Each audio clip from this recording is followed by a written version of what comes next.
Pourquoi monter Scapin aujourd'hui? Je pense que c'est un texte qui dit énormément de choses sur le monde actuel. À la fois dans le rapport des fils et des pères, mais également dans le rapport des faibles et des puissants. Je trouve que c'est une pièce qui, comme toutes les grandes pièces écrites par des grands auteurs, a cette chose universelle qui consiste à aborder des thèmes qui ne vieillissent pas.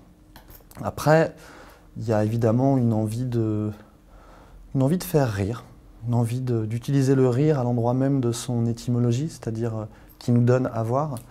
Je trouve que c'est intéressant aujourd'hui d'aller chercher la réfraction naturelle d'un drame à travers le prisme du rire. Et avec Scapin, on est en plein dedans, parce que c'est une pièce qui est certes très drôle, taxée de farce, de potacherie, mais c'est aussi une pièce extrêmement cruelle sur les rapports humains.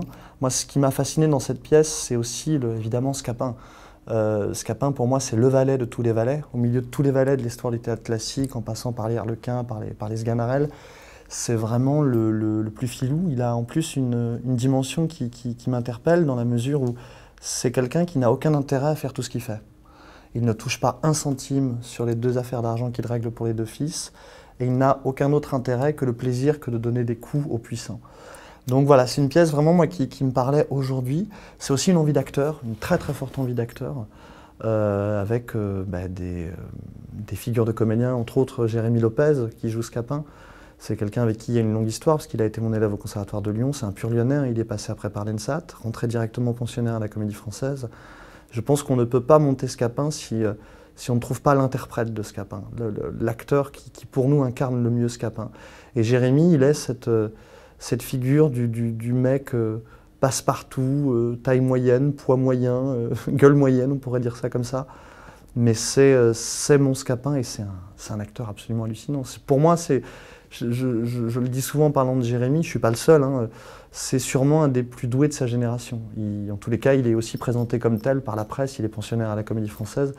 Et puis pour la petite histoire qui est vraiment très touchante, c'est que Jérémy est un Lyonnais, c'est une personne du théâtre de la Croix-Rousse qui l'a aiguillé vers le théâtre, et que pour lui, ça a été la première demande qu'il m'a faite quand on a rêvé, lui et moi, au projet Scapin. Il m'a dit « On va où tu veux dans toute la France, mais je veux jouer au théâtre de la Croix-Rousse ». Ce Scapin va être frais et piquant, dans la mesure frais parce que ça se passe sur les docks, et sur les docks c'est un peu frais, on a la doudoune sortie, le petit bonnet de côté, puis à la fin il neige dans mon Scapin.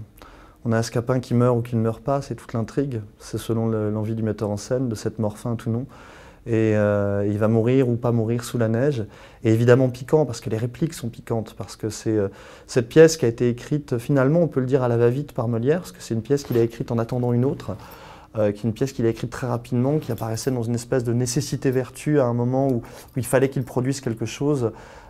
C'est une pièce de totale liberté pour Molière, et c'est sûrement pour moi une de ses mieux écrites et une de ses mieux construites, parce qu'elle va à l'essentiel. C'est Scapin, il y a quelque chose de magique qu'on pourrait relier par exemple aux illusions comiques de Corneille, c'est-à-dire que Scapin va parler avec un des fils, et un des fils va lui dire « Il faut absolument que vous voyiez mon père ». Scapin lui dit « Oui, nous allons voir le seigneur Géronte ». Et dans la scène d'après, sans qu'il y ait un seul mot, une seule didascalie, « Ah, seigneur Géronte, vous tombez bien ».